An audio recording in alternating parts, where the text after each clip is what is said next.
In today's video, I'm going to teach you how to create a custom 404 error page for your website. A 404 error page appears when visitors try to access a page that doesn't exist, and having a customized one not only aids in navigation, but also gives a professional feel to your website. Firstly, you'll need to open the editor and take a look at the left side, where all the navigational options are laid out. Locate the Pages section. This is where all the current pages of your website reside. Once you're there, scroll down to the bottom of this section. You should see an option to Add New Page. Go ahead and click that, as we're going to create a brand new page from scratch. When the prompt comes up, you'll notice an Add button under the page option. Click on Add, which will prompt you to name the page. Be sure to give it a name that is easily recognizable to you. Something like Custom 404 might work. This is primarily for your own reference while editing. With the page created, move your attention to the three dots next to the new page's name. Clicking on these dots will present you with a menu. From this list, you want to select SEO Basics. Now, why is this important?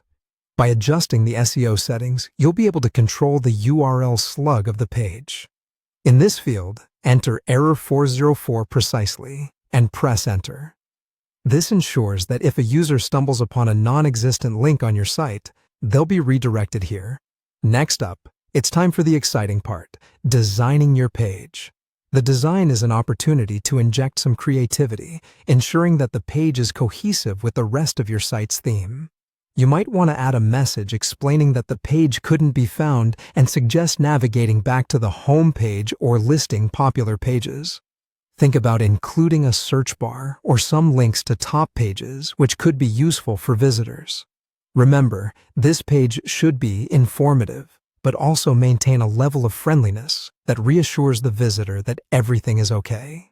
After designing your content comes a crucial, albeit optional step.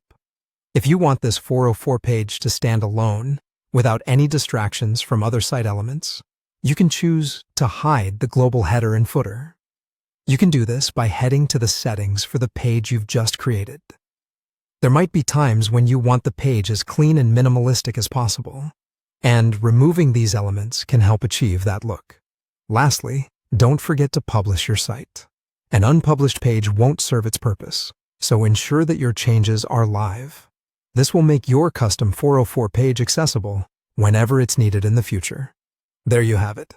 Your website now has a unique and functional custom 404 error page, ready to guide any lost visitors back to where they need to be.